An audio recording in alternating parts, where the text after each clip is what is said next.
ABC News with Glenn Lauder. Australia's Chief Medical Officer says any lack of faith in the AstraZeneca COVID-19 vaccine is misguided.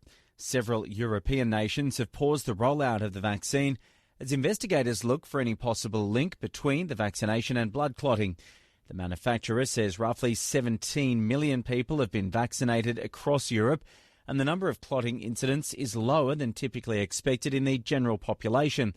Professor Paul Kelly says the rollout will continue here and Australians have nothing to worry about. Please listen to the experts. Myself as Chief Medical Officer and my colleagues all have faith in the AstraZeneca vaccine.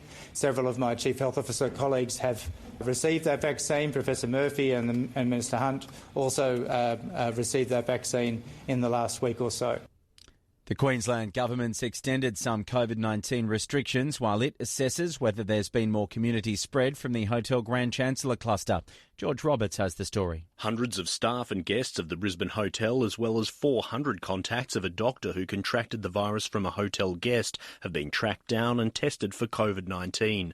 So far, more than half the doctor's contacts have tested negative, but the Premier, Anastasia Palaszczuk, is extending some restrictions until Friday. We're just asking the community to be patient for another 72 hours. Visitors to aged care centres, disability services and hospitals will be limited until then. People who stayed on level 1 of the Grand Chancellor from the 1st to the 9th of March have had their quarantine extended by 2 weeks. Unions are questioning why the federal government isn't speaking to them about proposed changes to workplace laws. The Industrial Relations Bill, scheduled to be debated in Parliament this week, the government's been negotiating with a crossbench to try to secure enough support for the legislation, which business wants passed.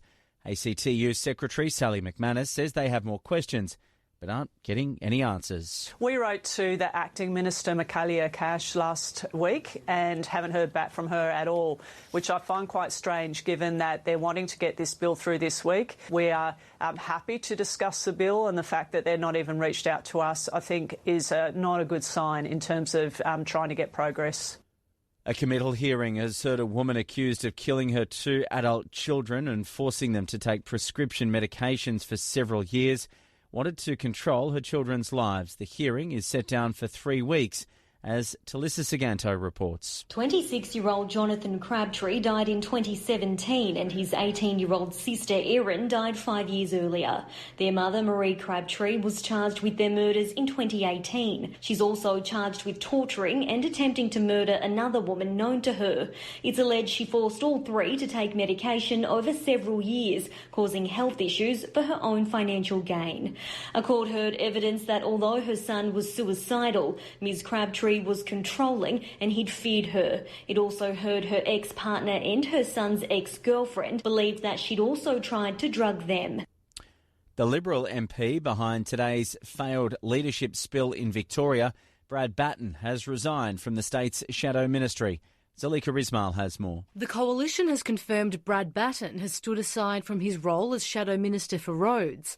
Mr Batten pushed for the spill motion in a meeting of the Liberal Party room this morning, but the motion failed with a margin of 22 votes to 9. The ABC understands there's a push for MPs who supported the motion to be replaced ahead of next year's state election. Michael O'Brien hasn't commented directly on the future of those ministers, but has flagged a reshuffle of his front bench. Mr O'Brien says it's important the team is working in the same direction. Overseas, and the North Korean regime has warned the US and South Korea that war games won't lead to peace on the peninsula. With more, here's East Asia correspondent Carrington Clark. America's top diplomat and Secretary of Defense arrive tomorrow in Seoul for their first face-to-face meetings with their South Korean allies.